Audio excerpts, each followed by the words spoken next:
Today we see if Chris Pine has what it takes to revitalize another franchise. And 2 worthwhile but tough to watch indies. And what exactly the devil is due. You've reached Critical Mass.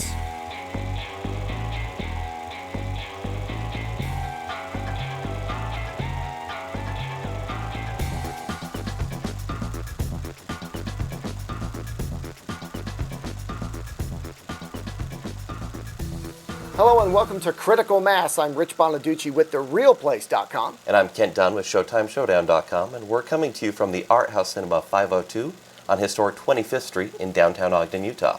Please check out their website and their Facebook page and support independent cinema wherever possible. Absolutely. Today we're going to talk about some tough indie films. First, I think we need to cover the big film. Yeah. And that is, it's Chris Pine's take on Tom Clancy's, iconic character, Jack Ryan. Yeah, they're really trying to reboot this in modern times. It's set in present day, and they add Keira Knightley and Kevin Costner and Kenneth Branagh. You're not involving her in this. You involved me in this by not telling me. You gotta get her out of here. Send her home. Well, what are you gonna tell Sheriffin that I'm home? These are dangerous people, Kathy. You cannot be here. If you told me who you really were, I took wouldn't an be. oath. I took an oath. I couldn't tell you unless we were married, and you wouldn't marry That's me. why you wanted to marry me? So that you could tell somebody come you were on, in the of course CIA? not. You I'm- lied to me for 3 years, and you were good at it. I think you actually Kathy? enjoyed it. Can we have a minute, please? No, you can't. I would like to talk to Jack. This is Hello, please. geopolitics. It's not couples therapy. Do I really have to remind you what's at stake here, Jack? There's a very real scenario here where we don't get out of this alive. Any of us. Kenneth Branagh also directed this, Yeah. and that kind of explains a lot. It does. Like why they cast him as a Russian, Well, he cast himself, he obviously. cast himself, Sure. and British Keira Knightley as an American. Yeah, it doesn't really make a lot of sense. Chris Pine's American. There He you plays an go. all-American hero, Yes, so he does. I hope he's American. Yeah. Yeah. Well, he sounds American, and, Yeah, she, he and does. she doesn't. No, but, I was happy to see Chris Pine in this movie not be as charismatic as he has been with, like, Captain Kirk in Yeah. Star Trek. I mean, he is snarky in every scene in that series, whereas this one, he actually kind of tones it down. Yeah. Yeah. And other people have the snark. Kevin Costner does. Yeah, And yeah. he does it pretty well. He delivers deadpan lines pretty well. Yeah, and he's the CIA handler. It's Kevin Costner. No surprises there. He's just there. Although I think they signed Costner up for a 2-picture deal as that guy. Okay. That's what I've heard. So is this going to be an entire series then, Yeah. based on success, obviously? There's a ton of books. They've There are. already had, 5 movies and 4 Ryans. But is this based off the books? Oh, that I'm not Okay, sure. because I know there's a ton of books, and this is actually kind of a prequel, even though it's set after 9/11, Right. which plays really big into the movie, and it's actually, modern day. It's a financial crisis is the threat, I think. It was kind of foggy in the movie. Yeah, they probably could have explained that a little bit. Well, I think they intentionally didn't, because they're like, don't worry about it, we're good. It could be really bad. Bread lines. Basically, Yeah. bread lines in America, and we're like, no, we don't want to be Russia. Yeah. And then the Russian guy's like, yes, you do. Yes, you do. I Yeah. want you to. But I did think that Chris Ryan. Well, see, he's so good. Exactly. It's Chris He Ryan. just disappears into the He role. disappears into it. I do think he did pretty well because Jack Ryan is supposed to be this desk-bound analytic guy Yeah. who gets thrown into being an operational agent. And they did that a bit with Alec Baldwin's character Yeah. in Hunt for Red October. But then Patriot Games, Harrison Ford played it a lot more straight. Yep. And then they tried to pull it back in Clear and Present Danger. Which I think they did well. Which I think they did Yeah. well. It was good to see Harrison Ford be a little befuddled rather than just Indiana Jones in a tie. Yeah. That kind of thing. And then, of course, you had Ben Affleck's And there take. was Ben Affleck. And no one seemed to really like it, although No. when I watched it, I went, this isn't so bad. Have you watched it since? No. Okay. You think it would change? No, I just think you haven't had any motivation to watch it since. That's true. While this is the 5th Jack Ryan movie, I don't know. It ranks up there. It's actually probably my 3rd favorite. Okay. Yeah. I mean, Hunt for Red October? Hunt for Red October. Clear and Present Danger. And then possibly this one. Yeah. And then Patriot Games. Yeah. I think it's a pretty good January offering. It really is. And it was actually delayed from December. I think it would have disappeared completely if it was during the holiday season. But now I think it will make some money. Probably smartly. They did Yeah. that. It's going to be like, you know, they dump movies in January and February, and this is actually a pretty good flick. Yeah. Yeah. It's true. I personally give it a B. I think it's a solid movie. Okay. I don't think it's average. I think it's above average, but I don't think it's in that A range. You know, I think it's average. Entertaining but average. I'd give it a B minus. There you go. Yeah, I mean, which is not much different than you, but yeah, it wasn't quite a summer movie, but it was great for the beginning of the year. That's So, true. Yeah. Jack Ryan is rated PG-13, and again, Kent gave it a B minus, and I give it a B. Now let's talk about two very different indies, both actually difficult to watch. Yeah, and hopefully worthwhile to watch. I know mine was. Tell us about The Selfish Giant. Okay, The Selfish Giant was released in late 2013. This movie follows two 13-year-old boys as they're trying to sell copper wire, anything they can find. They get involved with a local criminal, and things start to go bad.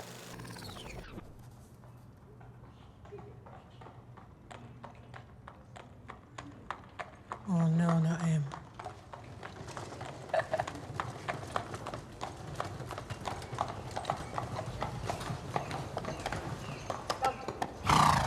You've been excluded, Vincent. Easy I'm now. calling security.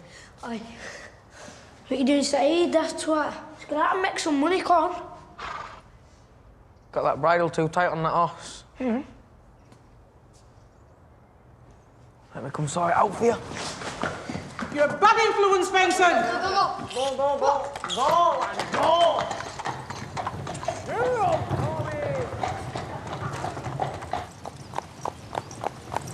I know where we can get some cable.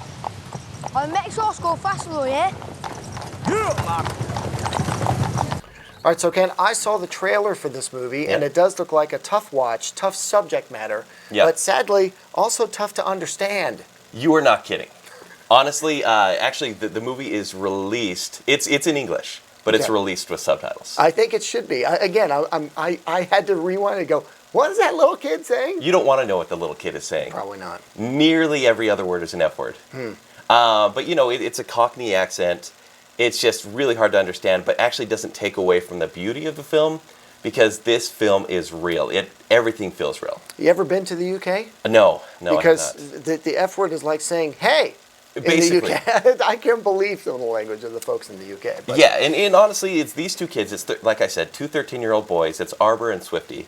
It's kind of like an Of Mice and Men story. You have Arbor, who is very small, but he's a punk. I mean, these kids cannot stay in school. Scrappy kid. Scrappy kid. You know, their parents are just like, get out of here. Do anything else. And you have Swifty, who's kind of like a teddy bear. He's a horse whisperer, you know, for lack of a better term. He's very kind with animals, you know, hence the Of Mice and Men reference. They kind of balance each other out, and they start stealing copper wire, bikes, you name it. And their crimes get worse and worse, more dangerous, and they meet this scrapyard man named Kitten, which is, you know, kind of weird. You look at him, you're like, you're no kitten. You'll be smitten. Yeah, exactly. And this guy's not good. I mean, he's a bad influence on these kids. He's sending them out on little jobs, little missions, and it leads to bad circumstances. But again, very tough subject matter. I mean, everyone in this there's no real bright, shining person in this to look to. There's not. It's an hour and a half, and I'm so glad it didn't last longer.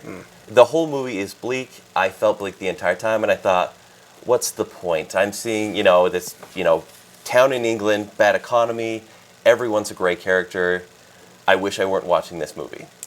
But still worthwhile somehow. Yeah, because then it gets to the end, and, tragedy happens, characters go through a change, and I'm like, okay, I'm glad I watched that. It was the weirdest thing, because I wish I wasn't watching it up until the last 20 minutes, and I go, they really pulled it through.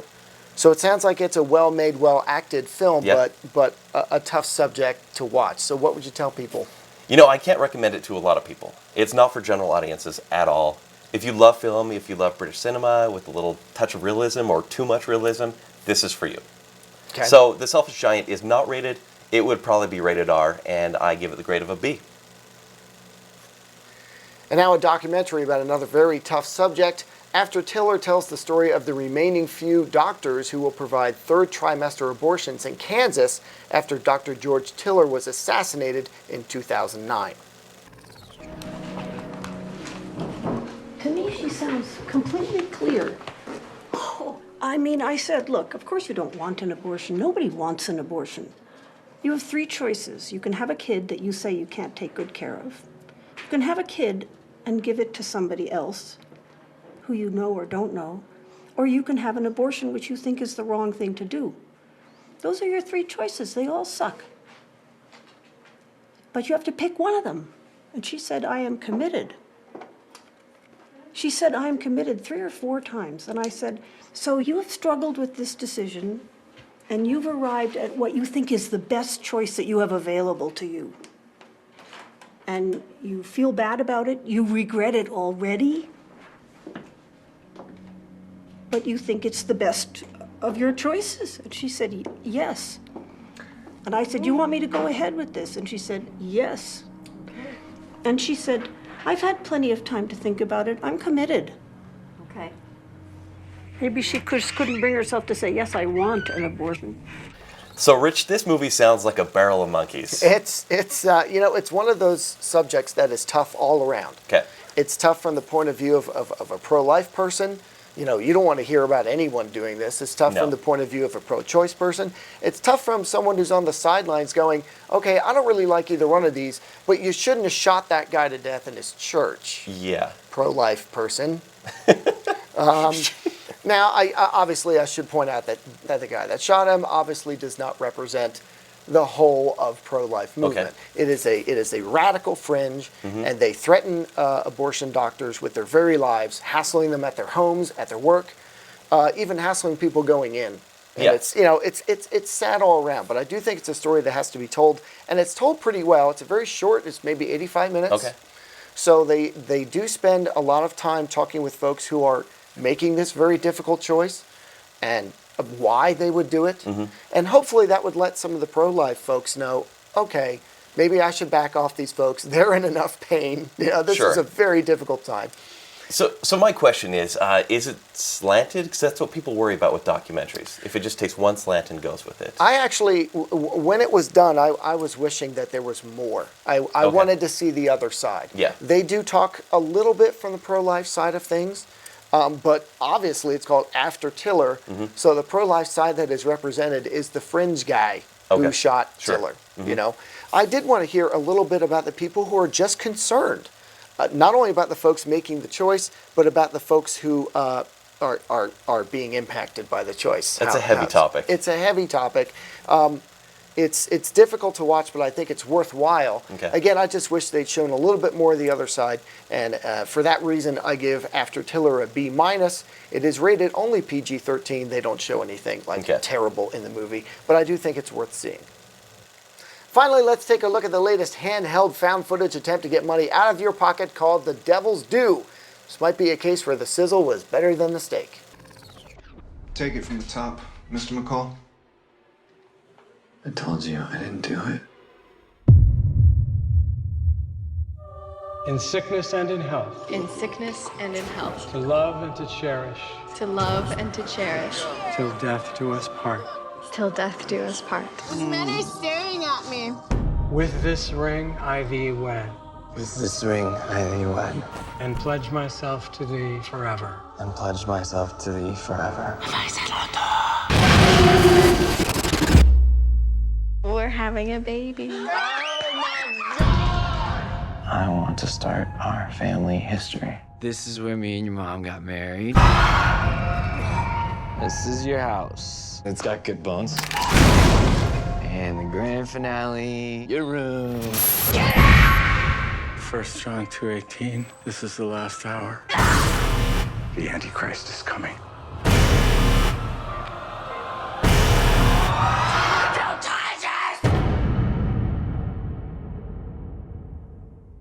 Why don't you tell us what really happened? I'm sure many of you have seen the viral video of the demon baby going around the streets of New York. Yep. It's pretty hilarious. It is, yeah.